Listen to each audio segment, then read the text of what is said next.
Have you ever felt like your head was being squeezed to the point it would burst? Or have you ever felt like someone was stabbing you right in the forehead? How about having a jackhammer pounding away in your head? Welcome to the world of headaches, where up to 80% of Americans could have one at any given time. Headaches can be traced almost back to the beginning of humankind itself. The first description of headaches dates back to the 3rd millennium BC. In today's time, it's believed that 11 to 25 million Americans suffer from migraines. Headaches affect women more than men, with 1 out of 6 American women having migraine headaches. Headaches are one of the top 10 reasons why people visit a doctor. It's a public health burden to society since it's one of the major reasons why people miss work. Hello everyone, and welcome to another episode of Health and Healing. I'm your host, Dr. Damon Noto.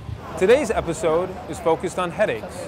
There's little doubt in today's fast-paced society, with all the noise and stress, why so many people are suffering from headaches. In this episode, we'll show you both Eastern and Western techniques on how to treat them. We'll even show you some simple things to do at home to help prevent them.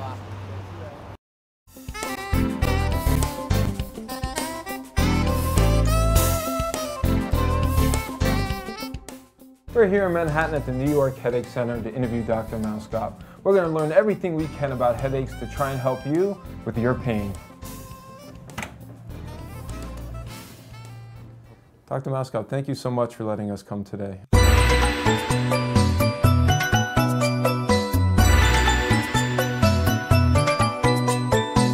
Our program today is about headaches, and what better place to come to than the New York Headache Center. According to Western medicine, what is the cause of most migraines? Well, migraines have been proven to be genetic in origin. Studies have shown that if you have a family member with a migraine, you're very likely to get migraines yourself as well. So you're born with this predisposition, but then there are triggers. Triggers that bring the headaches on, and there are many of those triggers. The most common ones are stress, lack of sleep, certain foods such as wine, cheese, and others, weather changes, menstrual cycles. So there's a long list of triggers, and sometimes one trigger is not enough to give you a headache, but if you have 2 or 3 triggers together, you'll get a migraine. So you would say lifestyle plays a big role in whether people can get a migraine or not? Yes, that's very true, because the first thing we do when we see a patient with migraine is look at their lifestyle.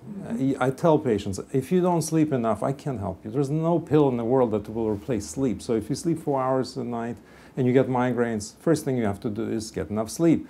Second is eat regularly. You have to eat regularly, because you skip a meal, you get a headache. Drink enough fluids. Avoid caffeine, that's a big one. Caffeine, it doesn't give you the headache when you drink it. Diet does play a big role in what's going on in terms of how frequently people will get headaches? Yes, diet is very important for many people. Often just skipping meals is what triggers headaches. In some people, red wine or aged cheeses or chocolate will trigger a headache. So it's a contributing factor. Most people, they know if they have chocolate and cheese and wine, they'll get a headache, so they instinctively avoid those substances. Is there any food you recommend people do eat? Right. Well, magnesium is a very good thing for you, and whole grains and dark, leafy vegetables, all the good stuff that we know good for you for other reasons is good for headaches as well. What about exercise? What kind of role does that play? Excellent question, because the first treatment that I offer my patients after we go through the lifestyle changes that I have to do is regular aerobic exercise, and I usually recommend 20-30 minutes 5 days a week. So there are 3 potential reasons why exercise will help. Number 1, it relieves stress, obviously. After a stressful day, you go to the gym and you run for 30 minutes and you feel more relaxed. Number 2, it improves circulation in your brain. And number 3, it releases endorphins, natural pain-killing substances in your brain. So there are 3 ways why exercise might prevent migraine headaches. So let's say I'm your typical patient. I walk in the door of a typical doctor in New York. What kind of treatments do they usually offer people who suffer migraine headaches? Unfortunately, most physicians are trained in Western-style medicine, and all they will do is prescribe medicine. So I see many patients who complain to me. I've seen 2 doctors. All they did is gave me some drugs that made me sick and didn't really help. I don't want to take drugs. So unfortunately, that's the mainstream training of physicians in the United States, to do blood tests, do MRI scans, prescribe some drugs. And what's lost there is person's life in general, what's going on in their life, how they sleep, what the stress is, what their life story is.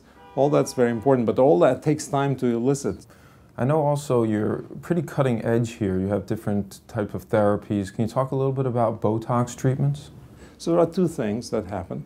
One, when you have a migraine, your muscles are very tight, and people often rub their temples, rub their neck, and studies have shown that if you put a needle into the muscle, you can pick up very strong contraction. We call it EMG, and we've proven that there is a contraction of muscles around the scalp when you have a migraine. So Botox relaxes those tight muscles.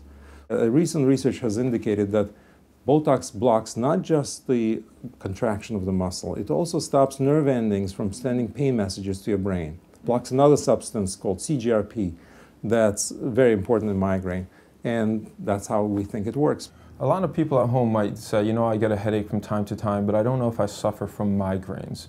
Can you tell us how they would be able to distinguish whether they're getting migraine headaches or just regular common run-of-the-mill headache? A very important question. How do you differentiate migraine versus other headaches? Many doctors have trouble also differentiating that. But if you are in the doctor's office, there's over 90% chance that you have migraines, because tension headache by definition is a mild headache. So you take a couple of Tylenols or aspirins and you're fine. So mild tension headaches are very common and people don't go see a doctor for it. If the headache becomes more severe and disabling, chances are you have migraines. Coming up, we travel to Chinatown to show you the unique treatments of reflexology and acupuncture and how it can help you with your headache.